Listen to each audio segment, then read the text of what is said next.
of small businesses, nonprofits. I'm at the library offering free small business and nonprofit coaching. If you have a business idea or um, just started up a business or you've been in business and you want to pop in for some advice, all you gotta do really is drop your questions in the comments. I don't really go live ever, but it's a slow day. So I'm trying to get people some support. So I'm just gonna hang out. Unless somebody walk in. If somebody walk in, I'm gonna have to end the live. But while I'm doing live, if you want some help, pop in.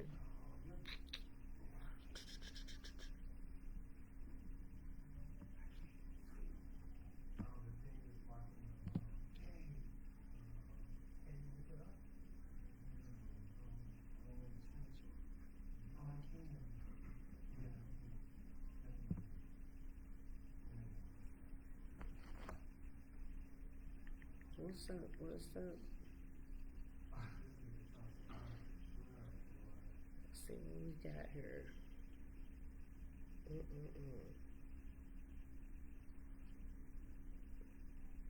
Hey y'all. I'm looking for small businesses and nonprofits, people that's looking to start businesses, some ideas. I'm here at the library. Hey, money. I'm in the business center. All your hard work is paying off. We're using the space, girl. We're using the space. So yeah, I am looking for people that's looking for advice with their business or their nonprofit. Free 99 coaching. Ask me anything. I will give it my best shot or refer you to some partners that can help you. I don't know. I'm gonna try to see if we can get some people in the room. How your day going so far, money?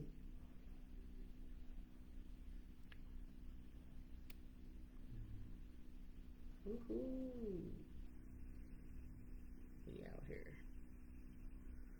We out here.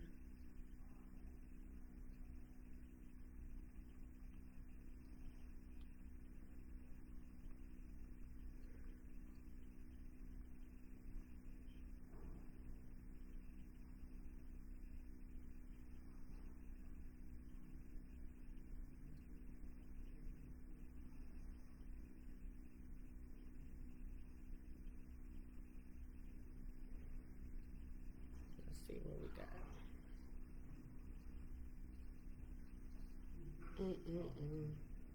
I ain't doing nothing, money. I'm posting right now on social media. Okay, I can kind of see myself now. I'm trying to see if I can get some people. I ain't doing nothing, money. Oh.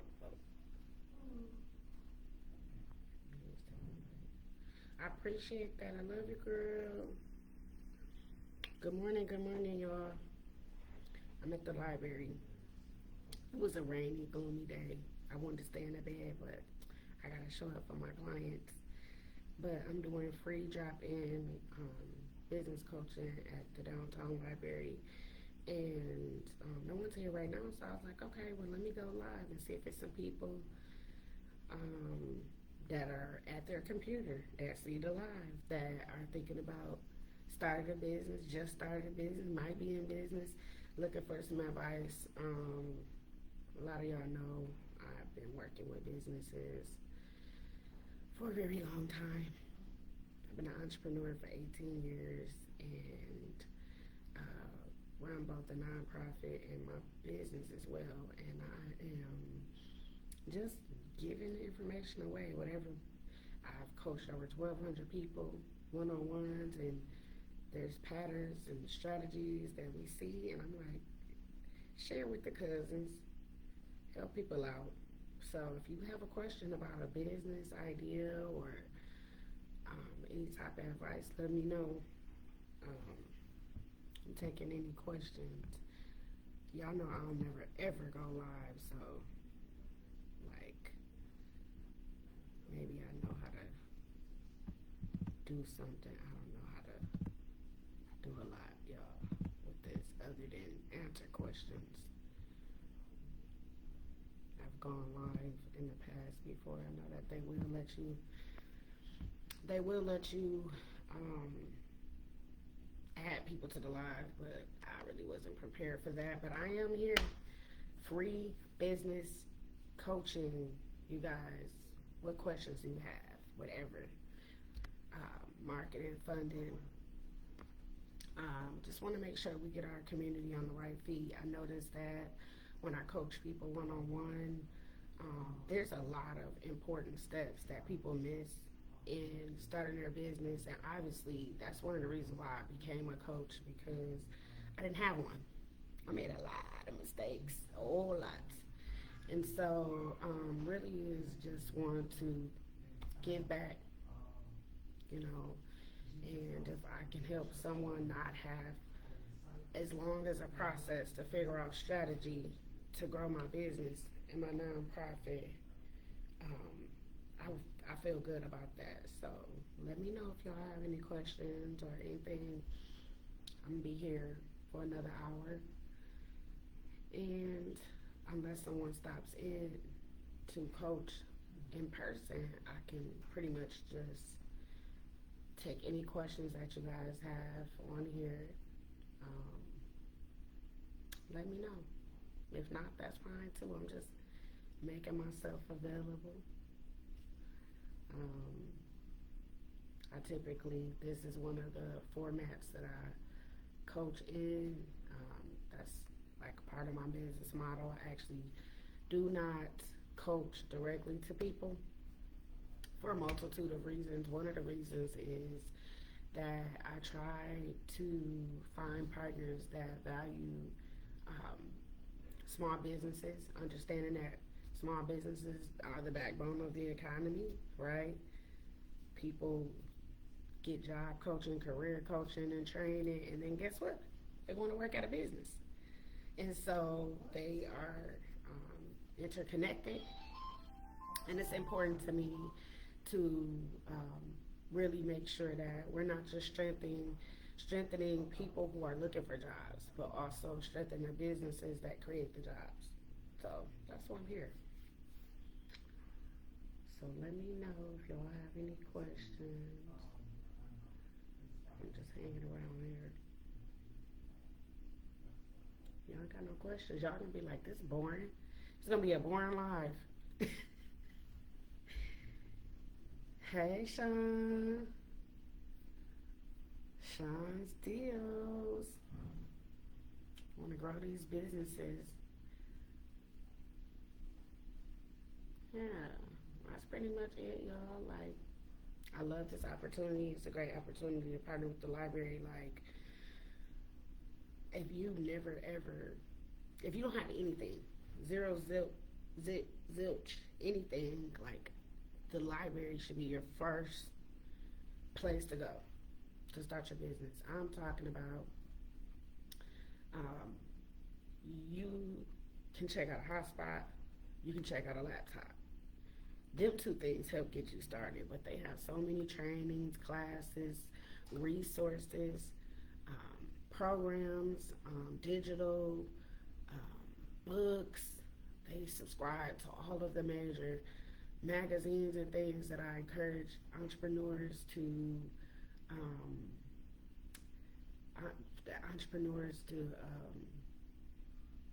to subscribe to. For example, like every entrepreneur should be subscribing to publications so you can keep up with what's going on in business, in the world, in your state, in your city, and so I do encourage people to leverage those, and sometimes they can be expensive, right? Because it's a paywall behind every flipping thing. So when I think about, for example, like it costs to read the business journal.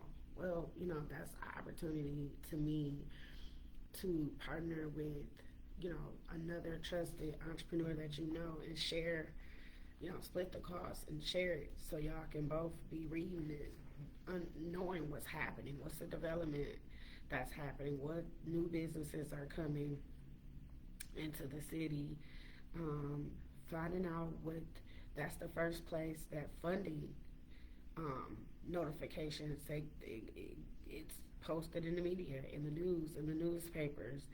And so if you don't know what's happening, money will come and go, and you never know about it, And so, but the library is what I feel like, we all pay our taxes, we pay for these resources, use them. And so, I got my first question from Deshante.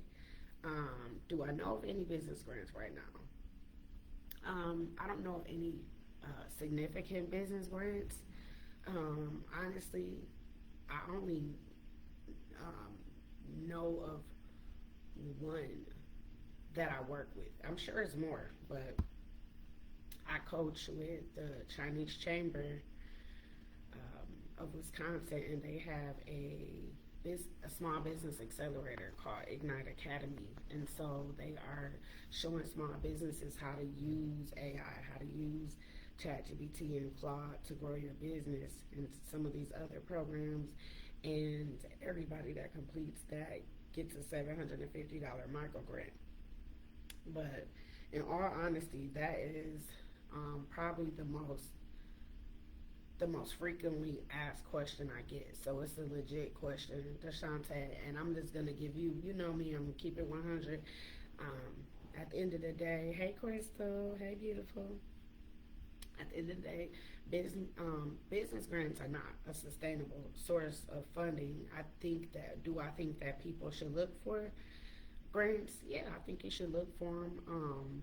I don't think you should spend all of your time looking for them though, because at the end of the day, this is not a nonprofit, right? So it's not a grant from a funder to help you do something that's free to the community. Like you're asking people to essentially give you money so you can make money. That's typically a loan. So most people are not going to just give you money to put in your private pocket so that you can make money in your private business. That's typically not how it works. And so I think there's still a lot of chatter on the ground level in the streets where people think it's just like all of these grants, but most of these funders that are giving money and grants out, they're giving them to nonprofits. So, for example, the Chinese Chamber is a nonprofit, so they have grants to support entrepreneurs. Obviously, you have to go through their program to qualify for the grants, but it's not a sustainable source. And so when you're growing your business, you always looking for multiple income streams. And we hear people say that all the time, but it is a real thing, because at the end of the day, if you have just say you have one client, it's the equivalent of having one client, and this one client is shopping with you. Say they are spending a lot of money with you, and you are like, I don't even need no other customers because this customer pay me good. Okay, that's cool. But the day that customer run out of money or stop coming, what happens to you and your business? That's kind of how grants are. Like when they come, they're gone. And what happens to your business from there? And people do not like investing in businesses that they don't see have their own future. Hey, Ashley. And so I think that's something to think about, when you're growing your business is, who do I want to work with? You can get multiple contracts from different organizations. That way, if a grant end or the contract, you complete the work, you still have other work and other money coming in. And those are things that show funders that you have a sustainable business model, that it's not just something that is here today and gone tomorrow, right? And that's our job, to really position our businesses to be sustainable. So I know that's a long answer, But I hope I answered your question because um, it's really important to think about how we want to grow our business. And guess what? It's okay to scale back. We always hearing about businesses scaling up. Sometimes we need to scale back a little bit because changes happen, right? A lot of funding got cut from the federal level, so that hurt a lot of organizations, and it hurt a lot of businesses because a lot of these organizations subcontract our work and do businesses with other small businesses, and that hurts all of us. But when we build our businesses, we're supposed to think about, you know, how can I have a business that outlasts um, one organization, right? You're welcome. I love you too, Crystal, and I thank God for you and your gifts and your knowledge. I'm just sharing. Um, like I said, I'll probably stick around here for the next, unless someone comes in here. I'm willing to stick around, for the next hour, unless all of y'all jump off the live, which is fine. People at work, but yeah. So I think that that was a really good question, Sean, about funding. So like my question would be, okay, no grants, right? If there's no grants, then um, what are the different ways that your business makes money, right? Um, and so I think there's a lesson in being able to pivot. I'll use myself as an example today. I mean, it's drop-in coaching, so people don't make appointments. If they're in the library, if they come down here, I'll meet with them. But today it was raining, it was pouring when I left out the house, so I already knew like it's probably gonna be most people not coming out in the rain unless it's an act of desperation or they love all of the weather elements, right? And so for me, I'm sitting here, and yes, I could be selfish with my time because I'm here and I could be like, well, let me just work on something else. But to me, I'm like, okay, well, I'm connected to a lot of people. Somebody probably out there on their computer with some questions. Um, hey, Nay. Yeah, yes, you are right. Scaling back, scaling small, is so important.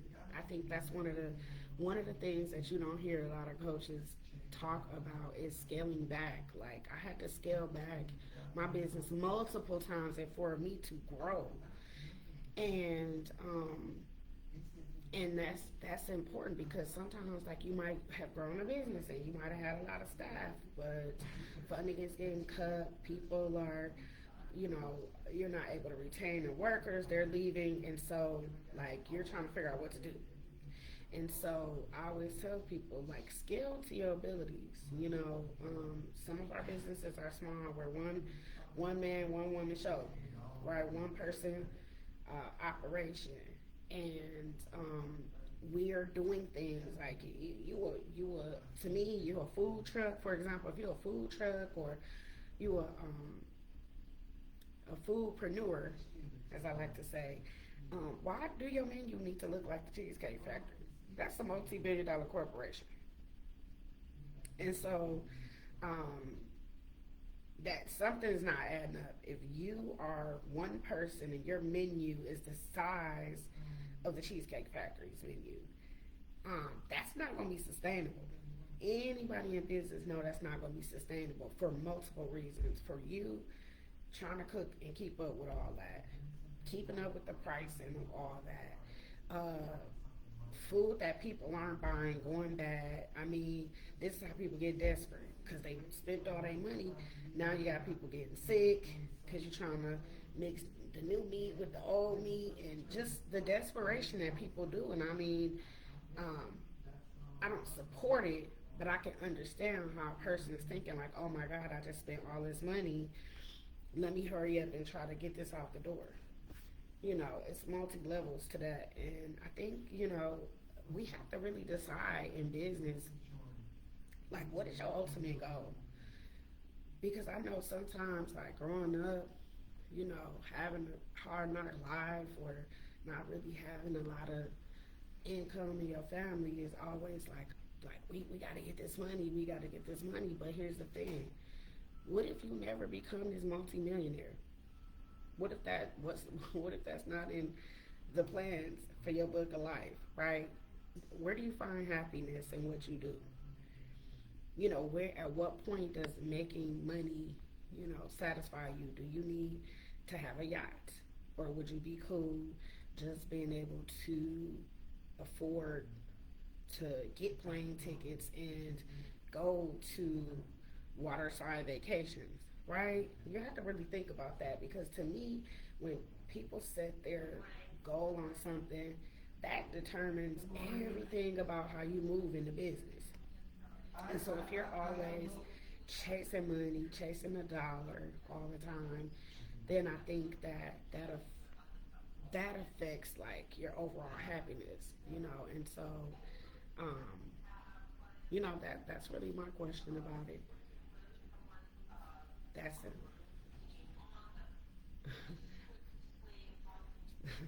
The library trying to get me to turn it down. Like, look, I'm supposed to be in here coaching. They on the phone next door. Hey, listen, it ain't me. It ain't me. Don't blame it on me. And so, if you could, and so, so yeah, I ain't mad at the worker. He's like, it's too loud. It's the library. Um, but yeah, so yeah, I think that's probably one of the biggest things that I think about with early startups. Y'all, whoever that's still here, I don't even know if I can see the viewers, but yeah, what is your why? What is you doing it for? What's your ultimate goal? And what is the measures of your success and happiness? Because if you don't never find those, then Um, I'm not sure what that looks like for you because you have to figure that out for yourself. I had to figure that out too. it's, it's hush hush because it's kept, y'all. Look, I mean, there was a time when I started my business years ago where, I just was trying to run away from poverty, right? Run away from low income, all the things low income. However, there's no elevator to success. Everybody got to take the stairs. And this is a game of chess. It's a game of strategy. This is not. It's not. It's not a game of chance. It's a few people out there that might win a lottery here or there. You might get your slip and fall check. Hopefully that don't come back on you if you done fake the funk. But I think that um, I had to put some things in perspective for my own business and kind of just figure out, like, what am I doing this for? Like, what are my measures of happiness? And, as I sat with that and I thought through that, and I was like, you know what? I actually am happy. Um, I mean, I purchased a house 17 years ago. It's almost paid for. It's not a dream house, but so what? It's mine. And it's in decent shape. It's an old house, but it's in good shape. And I've accomplished all of my educational goals today. I done had a lot of fun. And so now I'll be like, okay, well, what do I want to do now? So some of the things I might want to do, I got a lot of nieces and nephews. Like, look, I always say I'm in the rich auntie club, but I'm still manifesting the rich part. I'm a wealthy person, like as far as like my knowledge, everything, and so like I truly am happy with myself. But I would love the opportunity to position my business where I could like take all 6, 7 of my nieces and nephews and just send them on plane tickets. You know what I'm saying? And um, get a nice Airbnb somewhere and just take them on an annual vacation. Just like with their auntie. Like they grew up in my daycare years ago. I got a bond, very close bond with all of them. And so like that is an example of something that I wouldn't mind being able to do. Like that's realistic though to me. So I think, this goes back to childhood. I think some of us didn't take the lesson series about SMART goals. This is where the whole SMART goals are, and I think that we try to teach kids that, but as adults, we need to do a rerun of that lesson to set goals that are, that truly smart.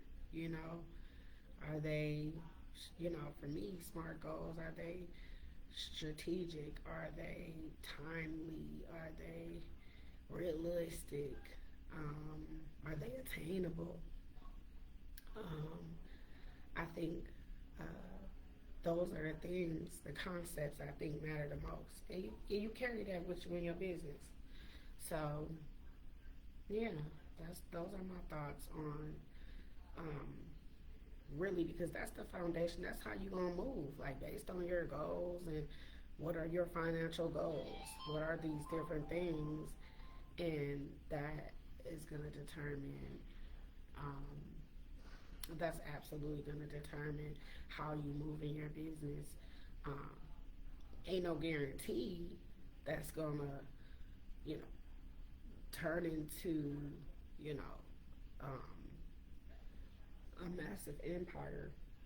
But I will tell you this: every empire started from an idea, just like the rest of our businesses. So, if you keep at it, you will definitely get there. But, so yeah, I would say that's something that I think is important as an entrepreneur to think about. Y'all got any more questions for me?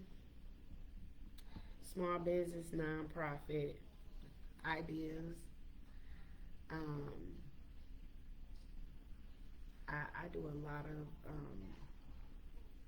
I study a lot of businesses. Like I watch YouTube videos with entrepreneurs and just watch how they move, and I save the ones that I think are just like incredible entrepreneurs that kind of figured out the algorithm, and I save them. I might share them, some links with y'all later, as far as some of my favorite like influencer entrepreneurs.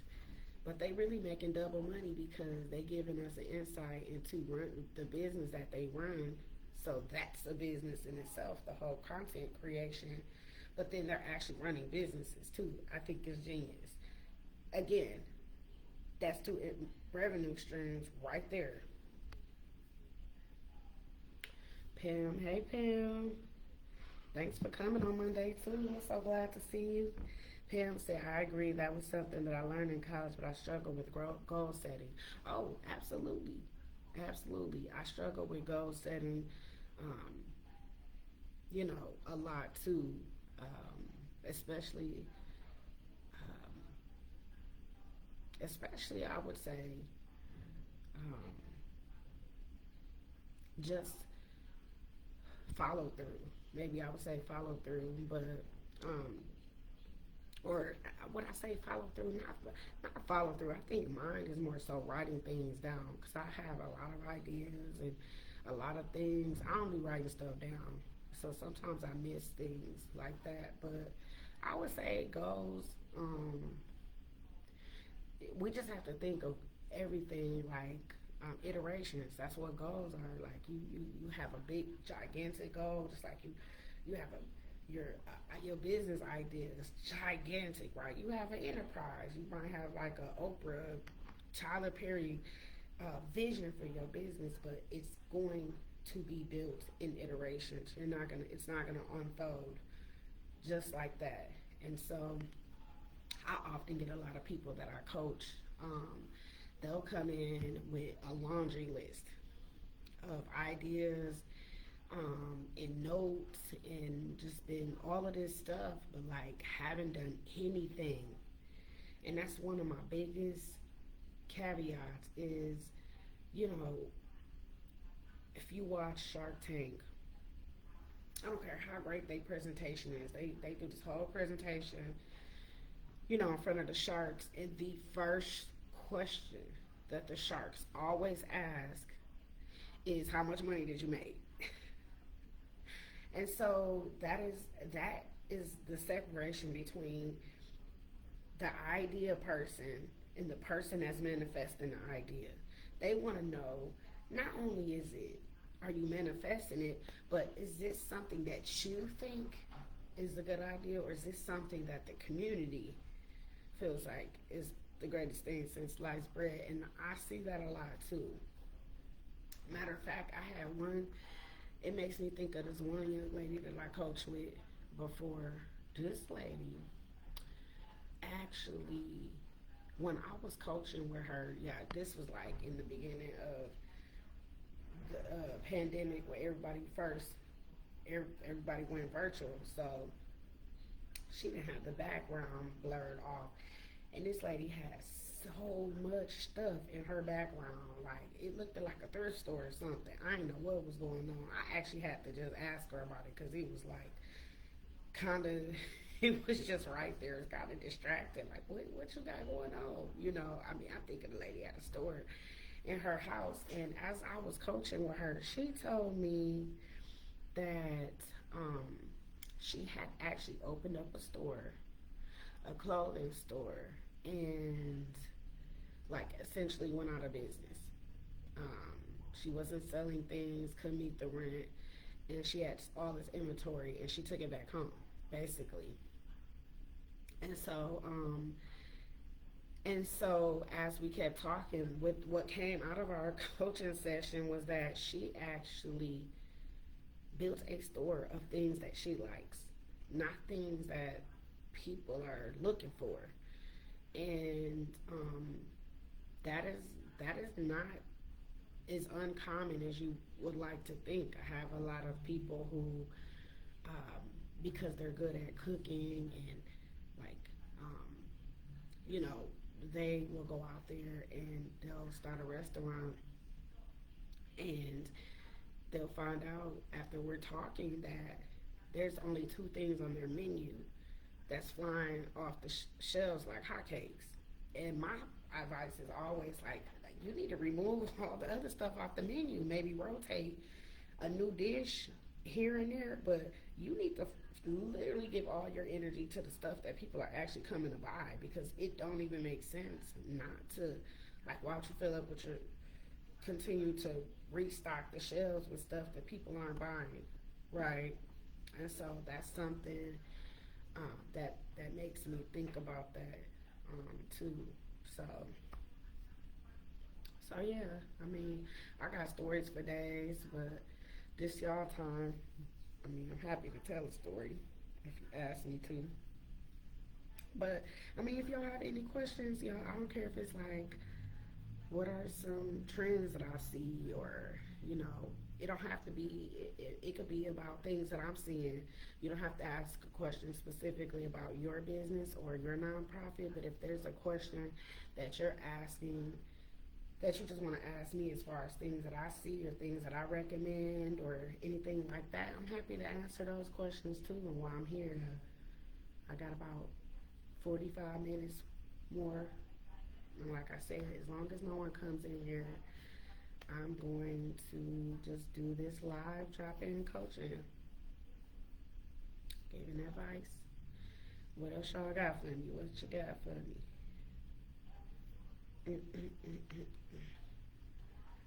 Y'all, I don't even know how to do this live thing. I'm about to.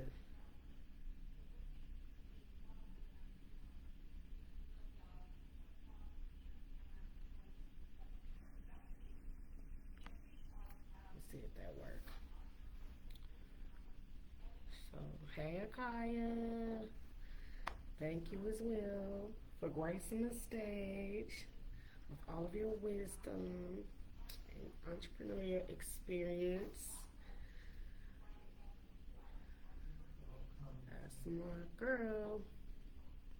I'm just on here, Akaya. I'm doing live business coaching and nonprofit coaching advice, and I'm answering questions just because, like I said, it was a crappy pouring down rain when I left out the house today, and I knew it was going to be a slow day. Most people aren't coming out in the pouring rain, if unless it's an emergency.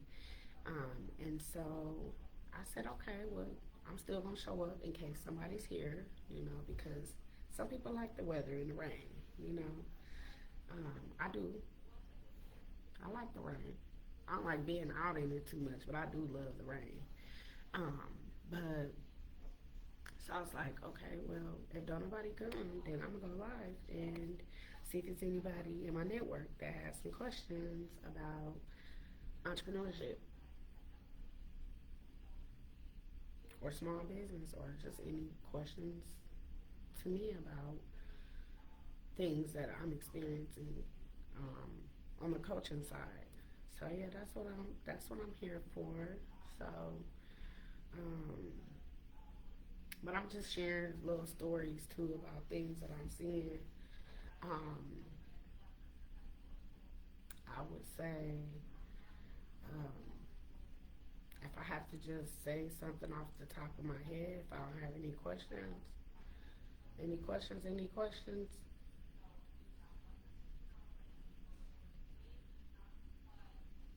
If y'all don't have any questions, um, I have another thought. So, another thought that's really important to me. Hey, Coach, how you doing today? Thanks for stopping by. I'm just doing some free live drop-in coaching, and I'm talking to entrepreneurs, aspiring entrepreneurs, just about different topics, letting people ask me questions, uh, pick my brain. Yeah, this pick my brain. Um, yeah, pick my brain. Some of y'all, how do I start a business? Oh, Kaya, here we go. How do you start a business? Um, that's a loaded question. You knew what you was asking. How do you start a business? Well, to me, a business starts with an idea, and so to me, I want to be clear because I think people think that because got you legitimized your business, you have a actual business. You actually have a legal business entity. If you do not have a business plan, a roadmap, um, you do not have a business. I do not care if you have a bank account and an LLC. You can have three LLCs. If you do not have a business plan, and a lot of people get business plans confused because business plans are actually for you. Um, Business plans really serve two purposes. It's for you and it's for funders. When it's time for you to get funding, the funders are going to want to see that business plan, but you need your own business plan because, I mean, if a person said they was a business owner and we sat down and have a conversation, I can tell real quick because I'm be like, can I see what's your business model? And this is why I said an idea. A business starts with an idea that you flush out. You got to flush that out, and I highly recommend that people build them a really strong ecosystem around that idea that is going to grow into the business.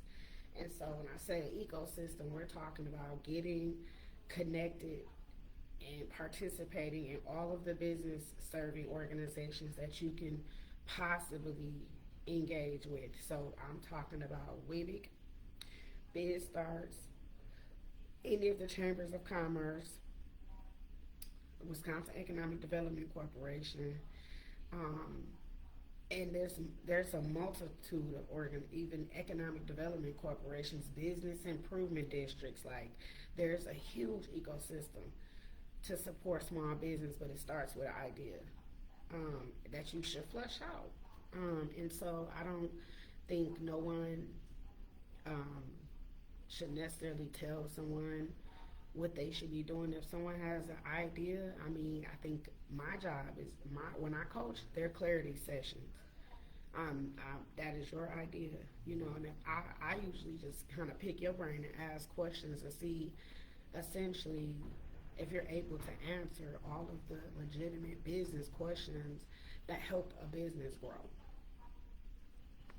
And so, so yeah, I hope I answered that question. Another question Akai asked is what's the difference between LLCs and S corps? So the different types of businesses, whether it's an LLC, um, a 501c3, a S corp, C corp, all of that.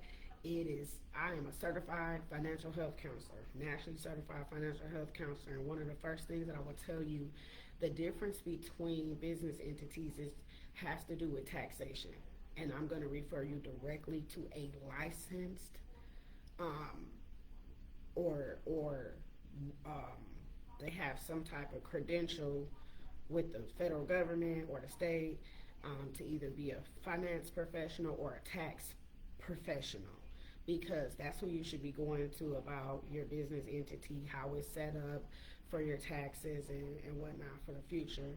I'm not recommending people going to other people, who are not tax professionals, that do not have licenses, telling you about how to set your business entity up. And so I do not carry a license as a tax professional. So as a certified financial health counselor, I'm going to refer everybody who has not established their business, where if you have it established and you're not sure if you have it in the right category, you need to speak with, um, your tax professional, or you ask around to other entrepreneurs that you know and see who they're using as their tax professional, and you get some tax advice. If you don't have that, then I'm going to refer you to Marquette. Marquette University has a free legal clinic, that supports entrepreneurs. So I understand that it is, in high demand, and so, they're not at your beck and call, obviously, because you do not have them on retainer, but they are there as a resource, and you do get to, actually work with, um, a, legal a person with legal advice that can help you set your business up properly. So that is my advice for, deciding if your business is an LLC or it should be, some type of corporation. But it all has to do with taxation. So yeah, hope I answered the question. That was a good question. I appreciate that. Any other questions? Any other questions? Any other brain picking y'all want to do? I'm here. I'm counting down because time be going fast. It's already about to be 12 o'clock. I'm here to 12:30. I knew this was gonna happen, with the rain, and it's okay. I'm prepared, but I'm also prepared in case somebody do pop up in here, to support them. But until then, it's y'all time. Um, I think that, you know something that I can say is that nonprofits are underestimated. They are businesses. Matter of fact, some of them, like the Goodwill, the Salvation Army, they're $1 billion nonprofits. And so national and international as well. So nonprofits can grow really, really massive if you know what you're doing as well. And so, it is a legitimate business path. The only thing with nonprofits that I hear a lot or see a lot is, that people who lead nonprofits tend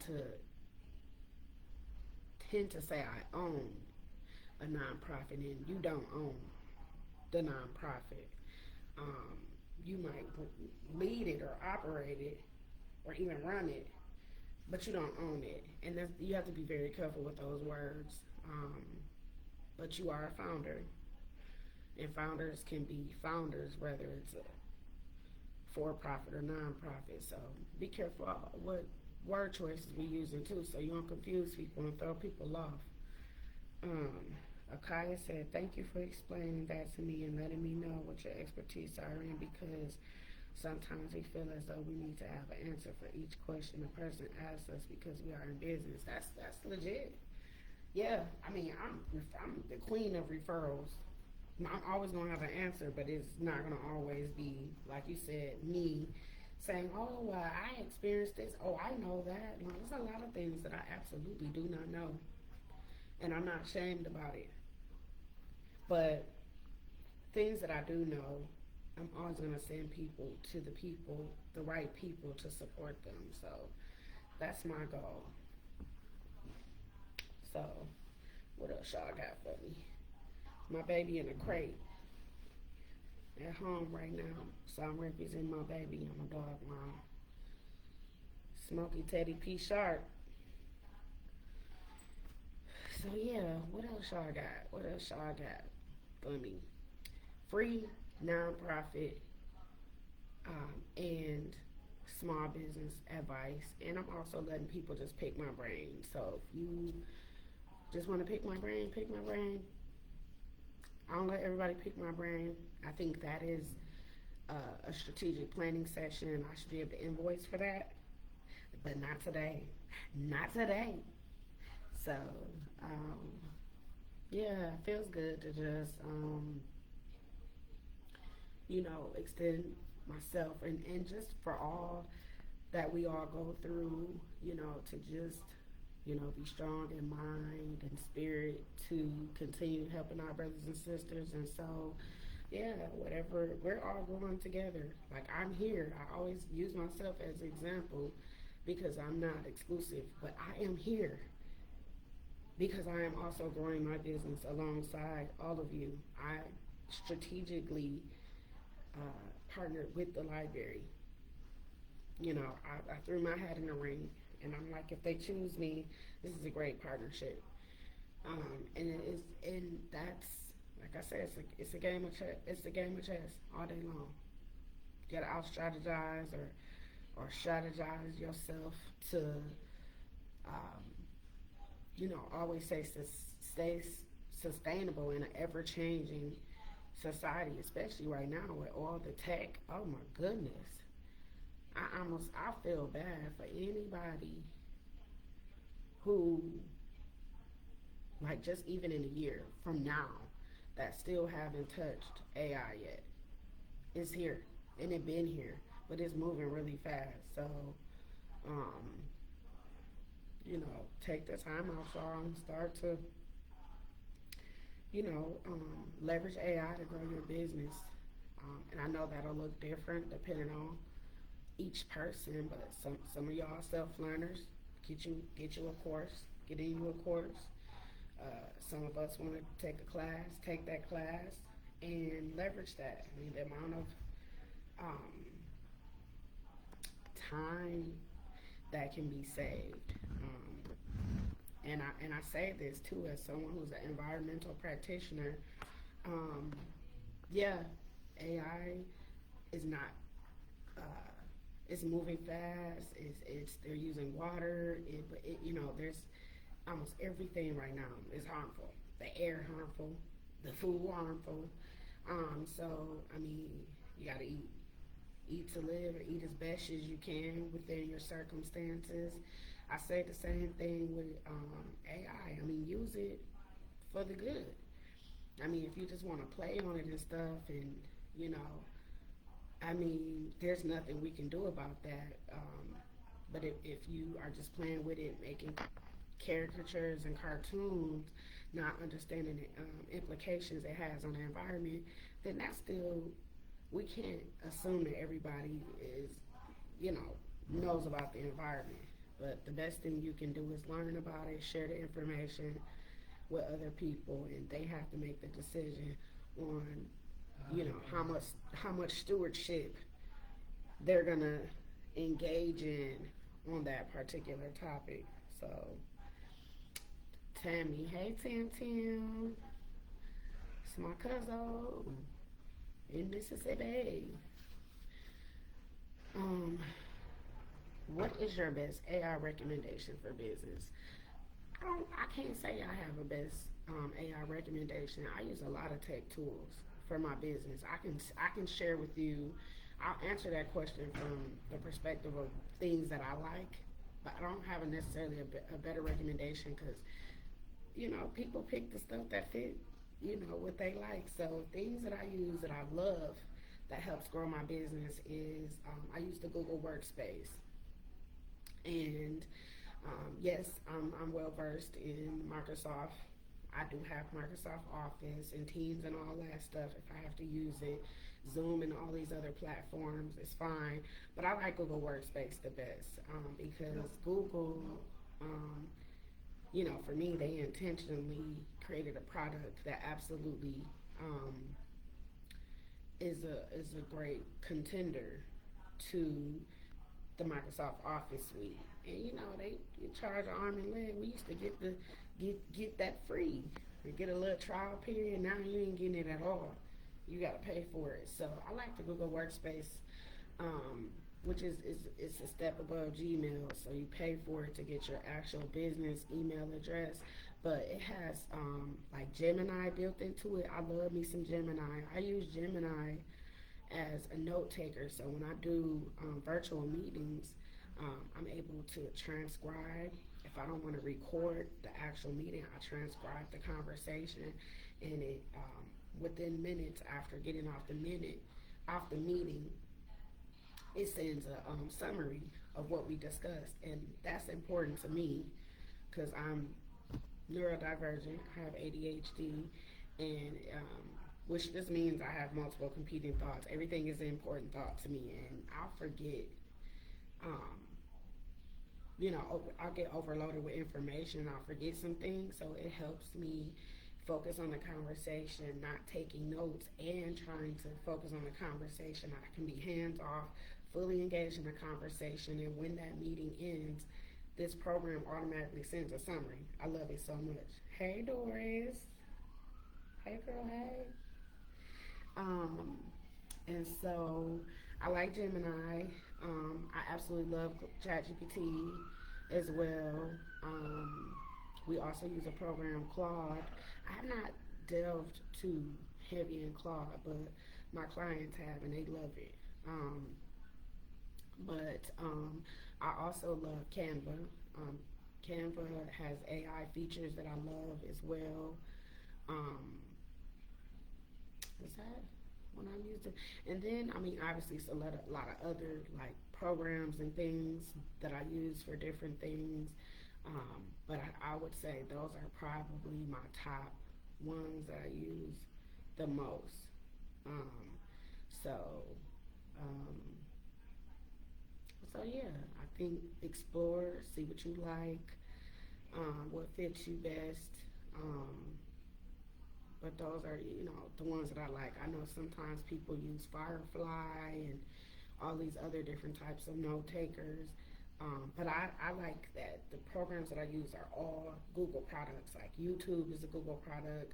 I built my website. It's like a free through Google sites. Like all of these things are built into the platform.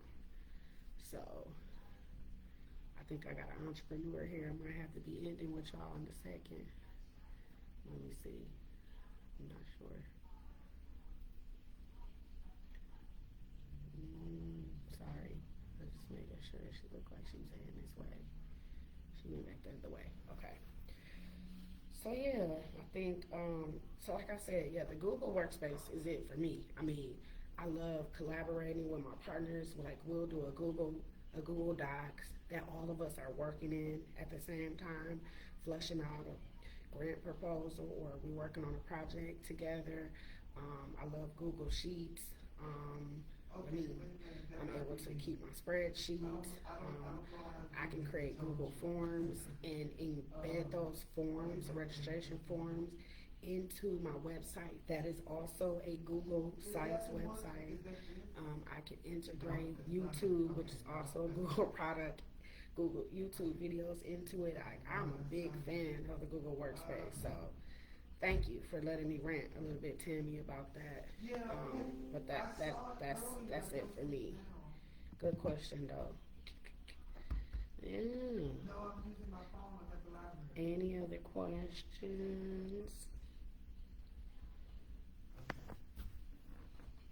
Any other questions? Any other questions? The librarian come back over again. These people is loud next. And this the second librarian. They gonna get the boot.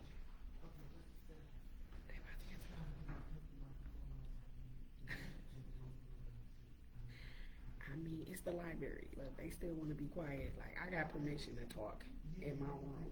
So, yeah. Um, anyway, I ask a question. What's y'all entrepreneurs? How y'all spending y'all Wednesday in the land of business? What's going on? Tammy, you got any recommendations to share with the group? That's a good question.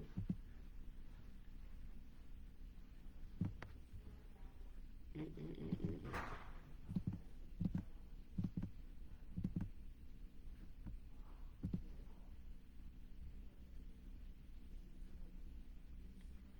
What else we got? Hey y'all, I'm here for about 20 more minutes. I'm here for about 20 more minutes. Doing free live, dropping speed coaching. Hey Angel. Hey, hey, hey. My favorite entrepreneur is in the building. Taurus, Angel, Tim Tam, Micaiah. What's up? Hey Shakila.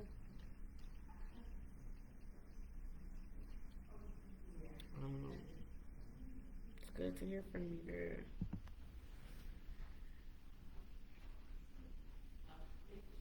No, my lives, y'all know I don't do lives. My lives, they probably would be boring, who knows. But this is just more, I'm just dropping in, letting y'all pick my brain, asking questions for a few more minutes before I get up out of here. Yeah, so, entrepreneurship.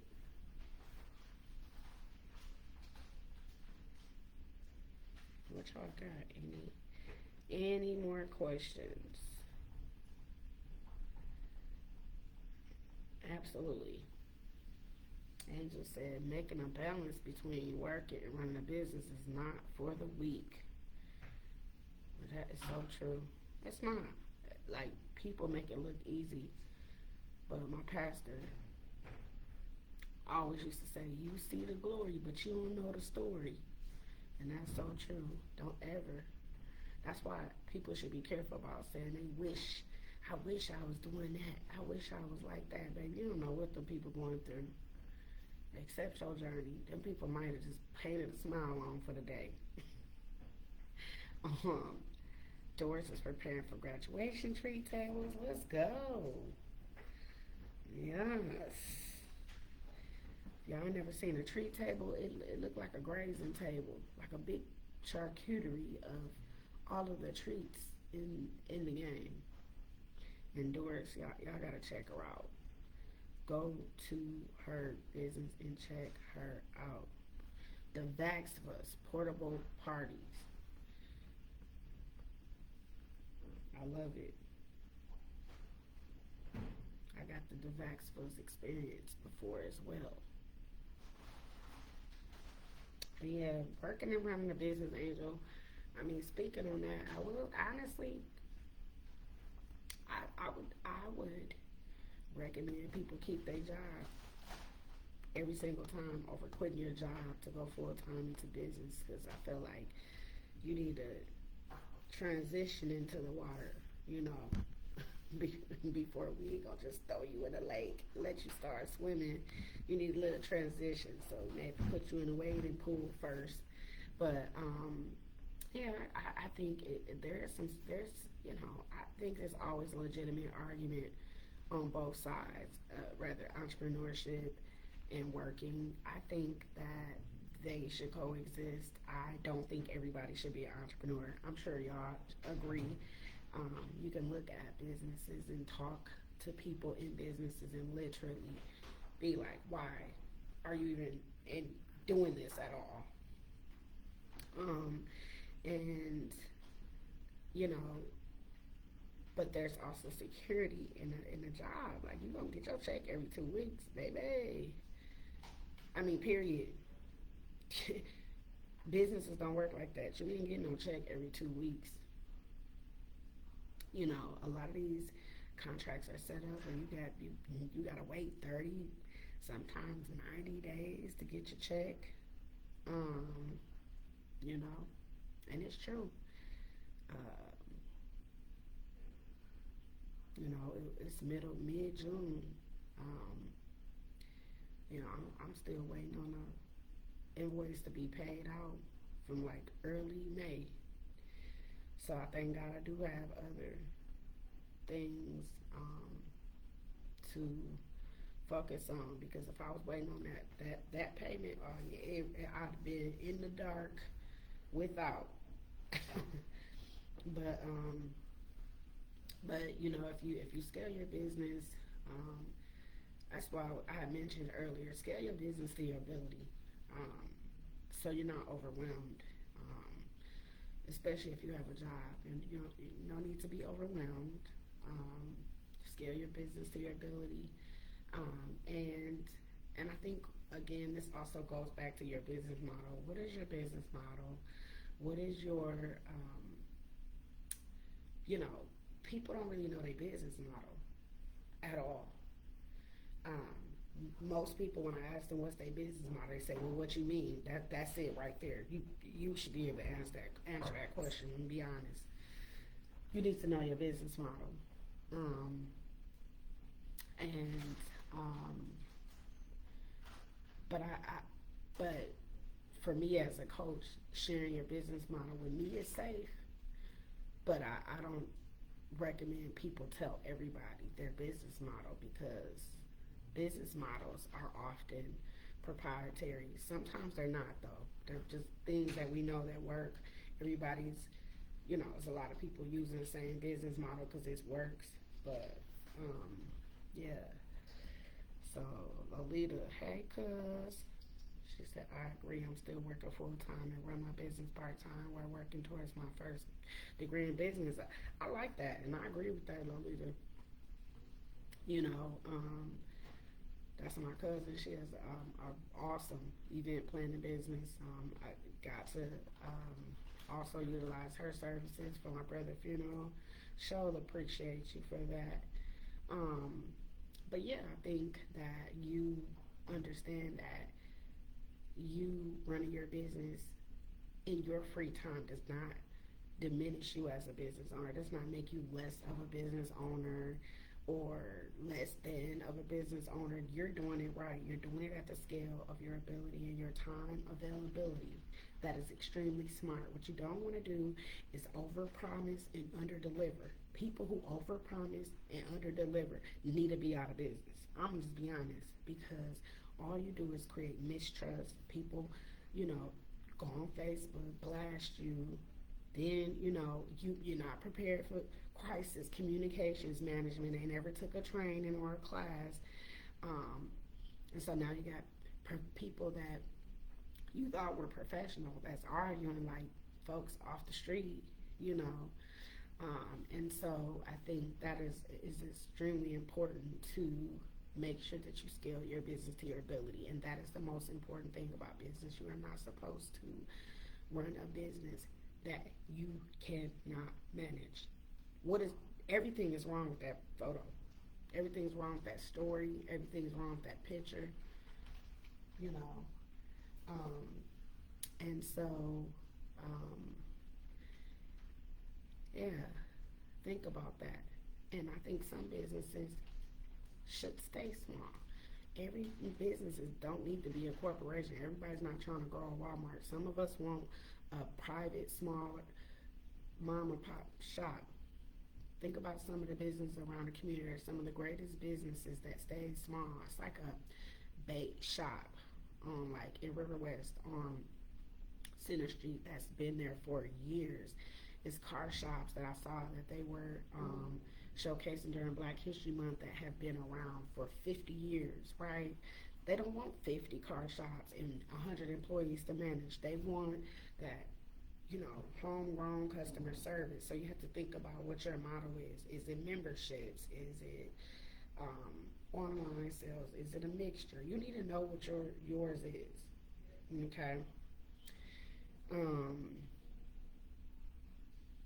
and so Think about how you're gonna do that for the long term. You know, um, my business model is, part of my business model. I do not do direct coaching. If you ever got a direct coaching session from me, it was either through my partner or I decided to just be a blessing. But I do not do direct coaching because what'll happen is I'm not going to be consistent in that because I do a lot of different projects. I love all the work that I do, and when I do coaching, I want it consistent. I don't want to do anything that's inconsistent. And so, coaching is one of those things that you have to set it up a certain type of way for you to have consistency. I don't like no call, no shows, and things like that. Um, in the work that I do, but um, and so those things matter, and you have to think about what you want that to look like. Angel said, yes, real estate, you are showing houses with no pay versus working, unfortunately, to get paid same day. Yeah, absolutely. Real estate is tough. I mean, everybody sell it because everybody feel like, oh, well, I'm going to sell this house and get this big commission. But if you ain't sold nothing, your first house in 3-4 months, I mean, you just, like, I don't know what that looks like. You know, I studied, no, I actually took the real estate test. I took the class and I took the test without studying in 2021 over the pandemic just for fun, and I failed it by 9 points. I'm like, oh, if I study, I'm definitely getting a license, but I'm not doing what people. If you think you can figure me out, you're not gonna be able to figure me out. I'm not. I don't even really do. I like to be. I like innovation. I like doing stuff new, filling in gaps, being creative. You know what I'm saying? That's just how I like to move. And so, um, my license, me getting my license is a part of my bigger plan. But I do a lot of work in commercial real estate anyway. Like that's what small business is, commercial real estate. And so that's my lane, but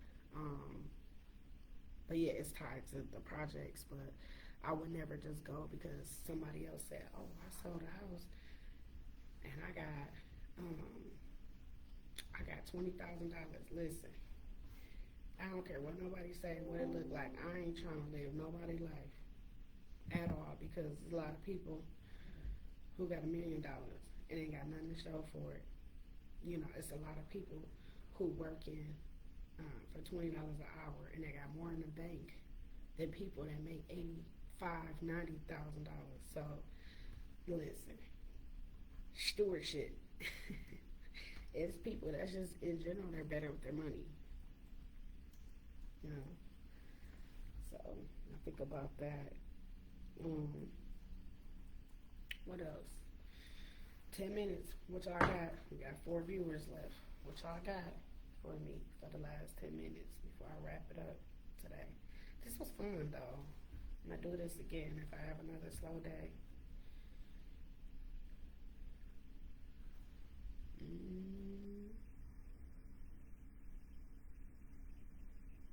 Any questions?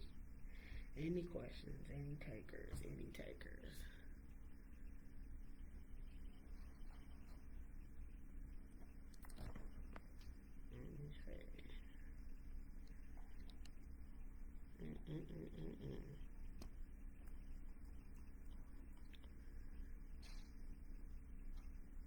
Lolita. Yeah, I'm here for 9 more minutes. Any other questions? Any other questions? Sound like the bingo caller at Potawatomi. Any other bingos? Any other bingos? Look at me channeling my inner bingo caller. B8. B8. G55. G55. Let me stop. Thank you, Angel. Thank you, Angel. And thank you all you do too. I mean, we appreciate all the entrepreneurs. Like y'all, without the services y'all provide, like those are things that we want, things that we need, and to be able to access them in our community is a blessing. So we appreciate y'all too.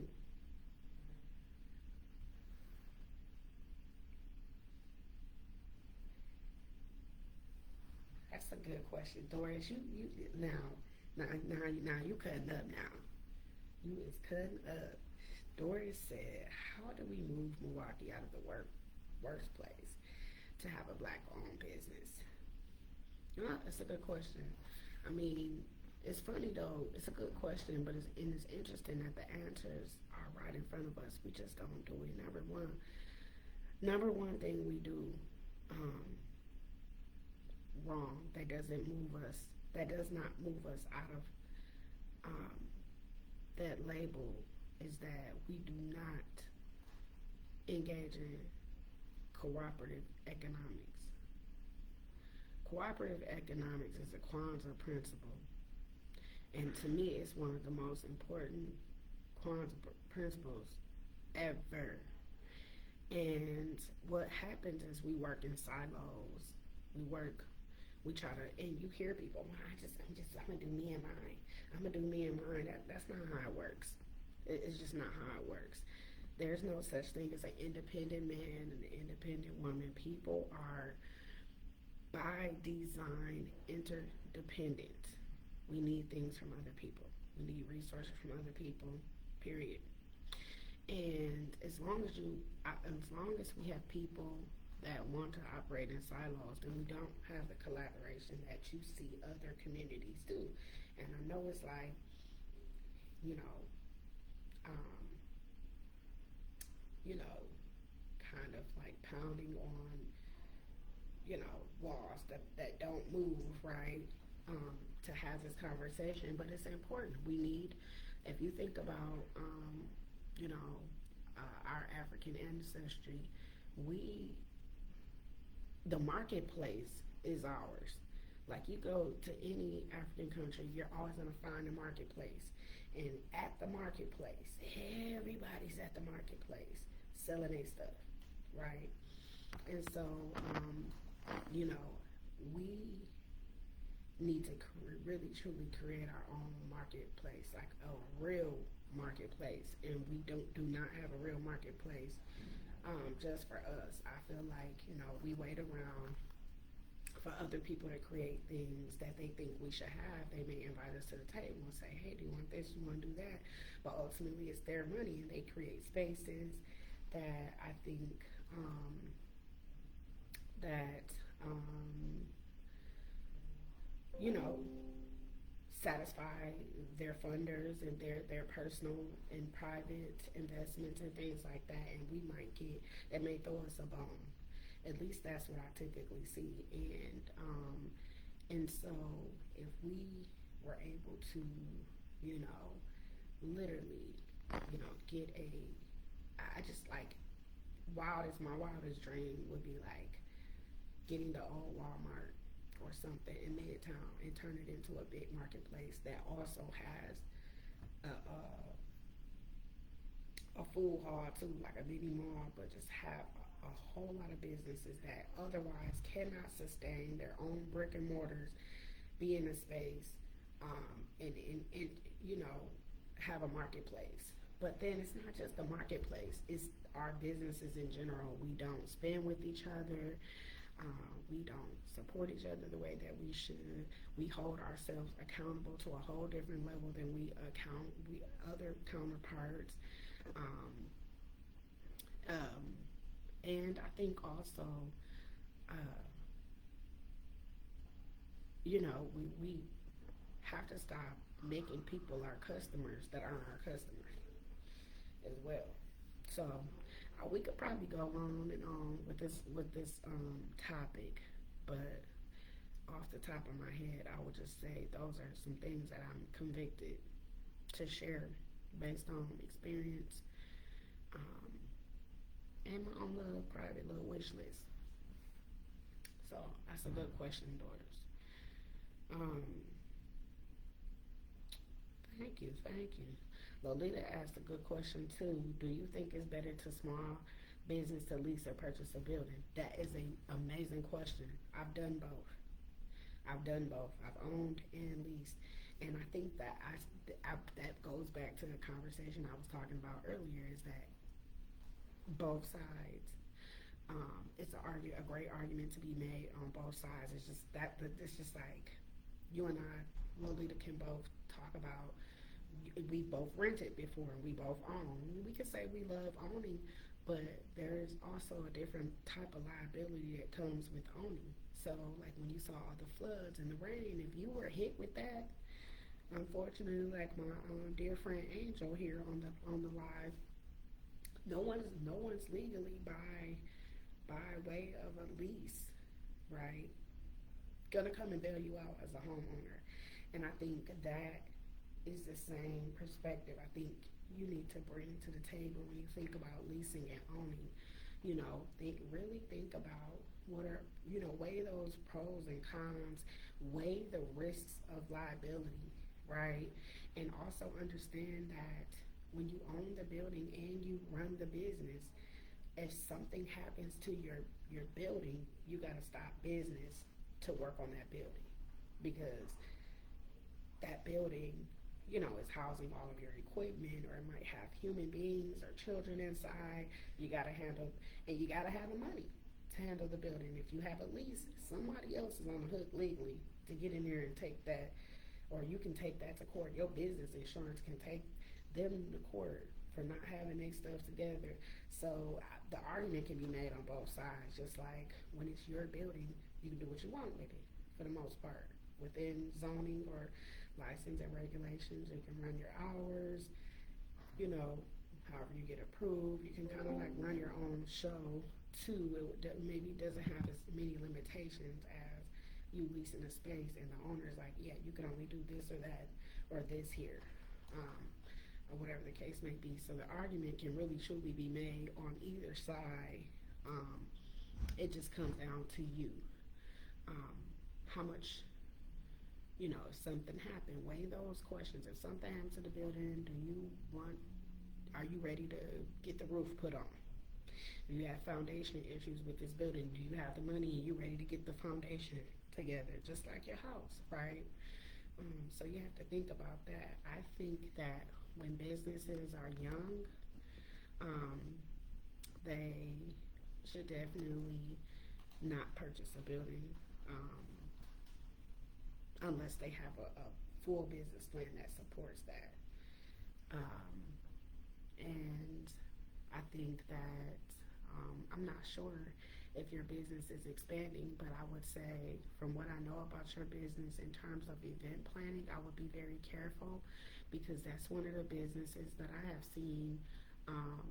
I've seen multiple event planning businesses close their doors on their buildings. That doesn't mean their business is shut down. Some of them are shut down, but not all of them. But the issue it comes with like event planning is unless you're running businesses all day, every day, the problem is you're still on the hook for like rent, We Energies, licenses, insurance, all these other things that you have to pay on a monthly basis. So if you're only having events a couple times a week, what does that look like for your bills as well? And so that's what most event planning businesses that I know end up shuttering their doors because they had a big vision that everybody was going to be, doing all of this stuff. But then there's so many options in the business space, event space for people to use. It ended up being just a situation where people had a lot more financial liability than that they were planned for. So, I'm always a business like a child. To me, it has to grow up. It has to crawl before it walks, and you have to let it go through milestones. So I'm a huge fan of letting your business build in iterations and grow and grow and grow. And so that might mean leasing now, buying later. It might mean buying now, but what does that look like though on the times of the days that you're not using the building, the whole evening time, right? But you still have to have the power on. You have to have these things on because, little as hush hush as it's kept, insurance agencies will drop you if they find if something happened at that building where that's related. And I almost got caught in the jam. For example, during the polar vortex, a pipe busted at my building that costed a $30,000 problem. Like water was running for days. It was a mess, y'all. And water is and Angel can tell you too, because she was one of the people that was affected. Her home by the flood is water is one of the worst things you can ever have in a building because it creates mold. It can create foundation issues. It can create major problems. And so, anyway, I thank God that State Farm paid my insurance policy out, but it was a catch. Let me tell you what they did. And mind you, my building was being renovated, so nobody was there all day anyway. And what ended up happening was the first thing the insurance asked me was for 12 months of the light bill because they wanted to see if the heat was on. And a lot of people who don't have an active business feel like, oh, I ain't gonna pay We Energies is $400 a month, and my business is not open. And to them, that's neglect. If you do not have the heat on in your building and a pipe bust, you didn't mitigate, and so they can deny your claim. And I thank God. I just thank God. All I can tell you was that. It was like, I'll say it was like the Holy Spirit told me, just turn the heat on and just turn it down low. You ain't gotta have it up blowing high as the sky, but have it on. And I had it on every year throughout the year, and they paid that $30,000 so I can get that cleaned up and rectified and, be able to move forward. But that's just an example of something.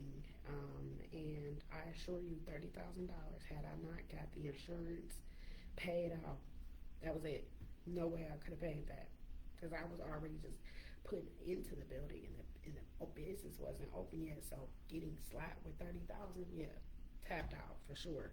And those things like that will really kill somebody's ambition. Some people will shut down and never open up again because of an experience like that.